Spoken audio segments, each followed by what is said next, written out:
আর এই বিষয়গুলো বেশি বেশি প্রচার করবেন অনলাইনে, কারণ আমাদের জাতিটা, আমি জানি না সৌভাগ্য না দুর্ভাগ্য, আমরা খুব ইস্যু পাগল জাতি। ইস্যু একটা ধরিয়ে দিবেন, এটা নিয়ে আসতে থাকবে। আমরা কেন জানি সাইকোলজিক্যালি এমন হয়ে গেছে যে ইস্যু একটা ধরিয়ে দিলেই 5 দিন 7 দিন 10 দিন কথা বলতে থাকি, আবার ইস্যুও শেষ, কথা বলাও শেষ, মানুষ ভুলে যায়। একটা অকেশন হচ্ছে আমলের উৎসব, সেটা হলো এই জিলহজ মাসের প্রথম 10 দিন। এই জিলহজ মাসের প্রথম 10 দিন সম্পর্কে আল্লাহ পাক সূরা ফজরের মধ্যে শপথ করেছেন, ওয়াল ফাজরি, ফজরের কসম, ওয়া লায়ালিন আশর, এবং এই 10 রাতের কসম। এই 10 রাত বলতে এখানে জিলহজ মাসের এই 10 দিন এবং 10 রাতকে বোঝানো হয়। এর ফজিলত সম্পর্কে নবী সাল্লাল্লাহু আলাইহি ওয়াসাল্লাম একটা হাদিসে বলছেন, সহিহ বুখারীর হাদিস, আনাস রাদিয়াল্লাহু আনহু, ইবনে আব্বাস রাদিয়াল্লাহু আনহুমা থেকে বর্ণিত, নবী করিম সাল্লাল্লাহু আলাইহি ওয়াসাল্লাম বলেছেন যে মা মিন আইয়ামিন আমালু সালিহু ফীহিন্না আহাব্বু ইলাল্লাহ মিন হাযিহিল আইয়ামিল 10।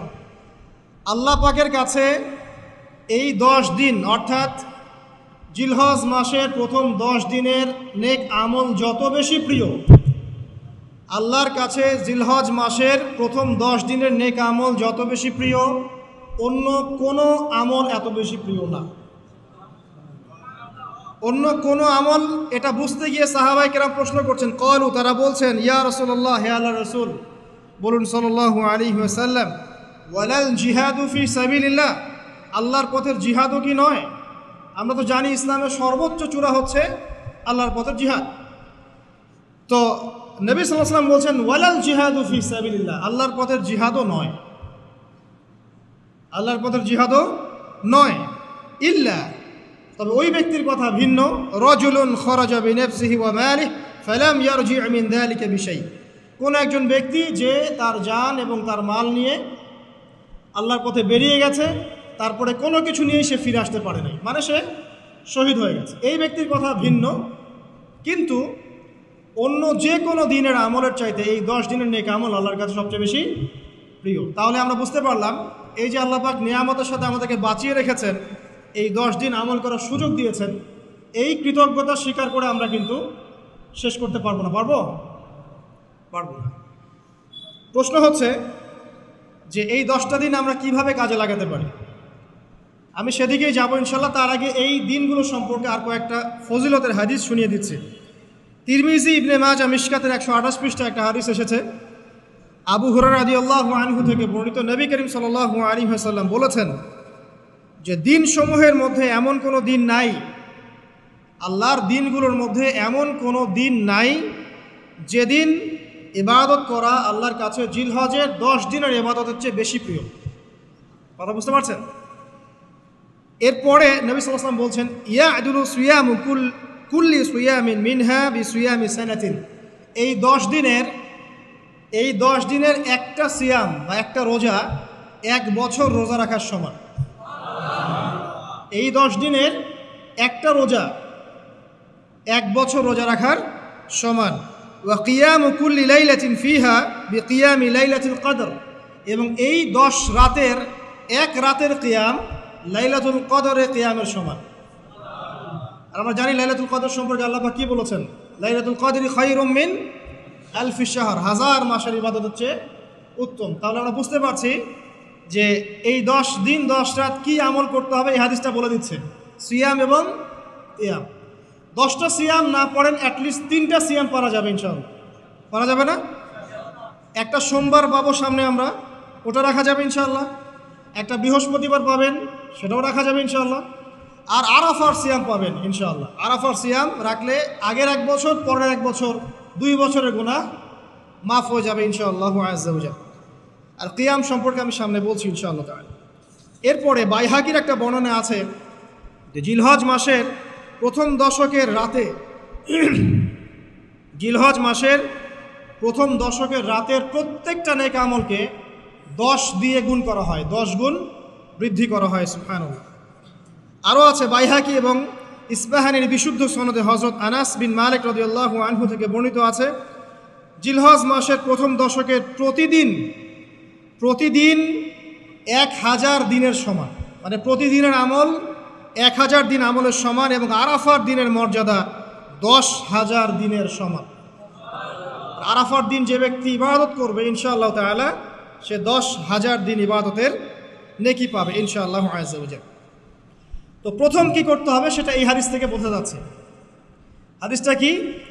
উম্মে সালামা রাদিয়াল্লাহু আনহা থেকে বর্ণিত, নবী সাল্লাল্লাহু আলাইহি ওয়াসাল্লাম বলছেন যে জিলহজ মাসের চাঁদ যে ব্যক্তি দেখবে সে যেন তার নখ এবং তার চুল এগুলো যেন আর না কাটে।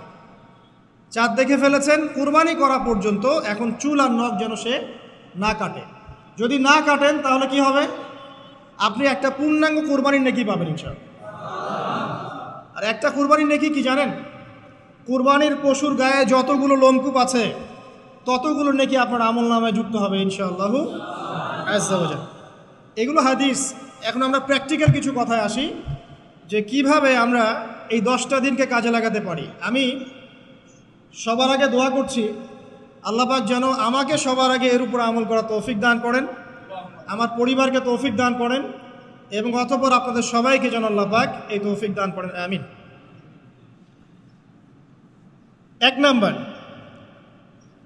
যদিও কাজটা খুব ডিফিকাল্ট এবং এই যুগে এই জেনারেশনের জন্য কাজটা অনেক বেশি ডিফিকাল্ট, অলমোস্ট ইম্পসিবলের মতো, সেটা হচ্ছে এশার নামাজের পরপর ঘুমিয়ে যাওয়া। তাই না ভাই? এই কাজটা এখন কোয়াইট ইম্পসিবল, এশার নামাজের পরপর ঘুমিয়ে যাওয়া। কিন্তু চেষ্টা করতে হবে, আল্লাহ তৌফিক দান করুক, 10টা 11টার মধ্যেই যেন আমরা ঘুমিয়ে পড়তে পারি। আল্লাহ পাক তৌফিক দান করুক। সবার আগে যেন আমাকে তৌফিক দান। কোনো কোনো রাত এমনও কেটে যায় ফজরের নামাজ পড়তে হবে জন্য সারা রাত জেগে থাকতে হচ্ছে। আর আমাদের সময়ে বারাকা কমে গেছে, জানেন? আমাদের সময়ের মধ্যে বারাকা কমে গেছে, এটাও কিয়ামতের সাইন। নবী সাল্লাল্লাহু আলাইহি ওয়াসাল্লাম বলেছিলেন কিয়ামতের আগে আগে একটা বছর একটা মাসের মতো চলে যাবে, একটা মাস একটা সপ্তাহের মতো যাবে, একটা সপ্তাহ একটা দিনের মতো চলে যাবে, একটা দিন একটা ঘন্টার মতো চলে যাবে। তাই হচ্ছে না এখন? এই 7 দিন আগে আমরা জুমা পড়লাম, দেখেন 7 দিন। এই যে গত কয়দিন আগেই আপনি কুরবানির পশু জবাই করলেন, আবার কুরবানির ঈদ আপনার সামনে।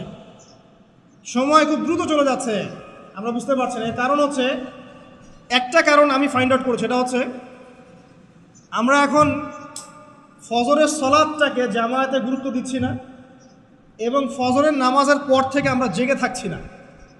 অনেকেই, বেশিরভাগই যারা থাকছে আলহামদুলিল্লাহ। এই কারণে ওই যে বরকতময় সময়টা সকালে, এটা আমরা পাচ্ছি না। এই কারণে দিনটা আমাদের ছোট হয়ে আসছে, দিনে কাজগুলো আমরা শেষ করতে পারছি না, রাত জাগতে হচ্ছে। আর রাত জাগলে তো ফজরে ওঠা সম্ভব হচ্ছে না। সো এই সমস্যাটা হচ্ছে ফজর কেন্দ্রিক, ফজরটাকে গুরুত্ব দিতে হবে সবচেয়ে বেশি। আল্লাহ পাক আমাকে তৌফিক দেখ, আপনাদের সবাইকে তৌফিক দান করুন। এই 10টা দিন আমরা প্র্যাকটিস করবো ইনশাআল্লাহ। রমাদান মাসে আমরা যেমন প্র্যাকটিস করেছিলাম 1 মাস আল্লাহর আনুগত্যের, এই 10টা দিন উৎসবের উৎসাহ নিয়ে আমরা আবার প্র্যাকটিস করবো ইনশাআল্লাহু আযজা ওয়া জাল। আর এই বিষয়গুলো বেশি বেশি প্রচার করবেন অনলাইনে, কারণ আমাদের জাতিটা, আমি জানি না সৌভাগ্য না দুর্ভাগ্য, আমরা খুব ইস্যু পাগল জাতি। ইস্যু একটা ধরিয়ে দিবেন, এটা নিয়ে আসতে থাকবে, যে কোনো ইস্যু। নবী সাল্লাল্লাহু আলাইহি ওয়াসাল্লামকে অবমাননা করা হয়েছিল, এখন কয়জনের মনে আছে? মনে আছে কয়জনের? তারপরে ইস্যু চলে আসলো বন্যা, এখন কয়জনের মনে আছে যে বন্যা হয়েছিল? আমরা কেন জানি সাইকোলজিক্যালি এমন হয়ে গেছে যে ইস্যু একটা ধরিয়ে দিলেই 5 দিন 7 দিন 10 দিন কথা বলতে থাকি, আবার ইস্যুও শেষ, কথা বলাও শেষ, মানুষ ভুলে যায়। তো এই কারণে মনে করিয়ে দেওয়ার স্বার্থে জিলহজের 10 দিনের ফজিলত আমাদের সবাইকে মনে করিয়ে দেওয়া লাগবে, ঠিক আছে? অনলাইন অফলাইনে সবাই প্রচার করবেন। এই 10 দিন নেক আমলের জন্য একটা উৎসবের উপহার আল্লাহর পক্ষ থেকে। এই 10টা দিন যেন আমরা আল্লাহর পক্ষ থেকে এই উপহারকে কাজে লাগাই, বেশি বেশি নেক আমল করি, পরকালকে গুছিয়ে নিই। পারবো না ইনশাআল্লাহ? ইনশাআল্লাহ। প্রথম কাজ, আর্লি ঘুমিয়ে যাওয়ার চেষ্টা করা। 2 নাম্বার, ফজরের নামাজের মিনিমাম আধা ঘন্টা আগে ঘুম থেকে ওঠার চেষ্টা করা। ফজরের নামাজ কয়টা আপনাদের এখানে? 4:30টায়। 4টা বা 4:45টায় ওঠার চেষ্টা করতে হবে। আল্লাহ পাক তৌফিক দান করুন। ওযু ইস্তেনজা করার পরে মিনিমাম 2 থেকে 4 রাকাত নফল নামাজ পড়বে, মিনিমাম 2 থেকে 4 রাকাত নফল নামাজ পড়বে। আমরা জানি যে আমরা নবী সাল্লাল্লাহু আলাইহি ওয়াসাল্লামের মতো তাহাজ্জুদ করতে পারবো, পারবেন? তার 2 রাকাত নামাজে তিনি প্রায় 4 পারা কোরআন তেলাওয়াত করেছেন। 2 রাকাত নামাজে 4 থেকে 4.5 পারা কোরআন তেলাওয়াত করেছেন। আমরা কি পারবো? আমরা পারবো না। মিনিমাম 2 রাকাত নামাজ বা 4 রাকাত নামাজ তো পড়তে পারি। এবং ওই সময়টা হচ্ছে দোয়া কবুলের সময়। আল্লাহ পাক প্রথম আসমানে নেমে আসেন। আল্লাহ পাক কীভাবে নেমে আসেন এটা আল্লাহ পাকের ব্যাপার, এটা নিয়ে আমাদের মাথা ব্যথা ঘামানোর দরকার নাই।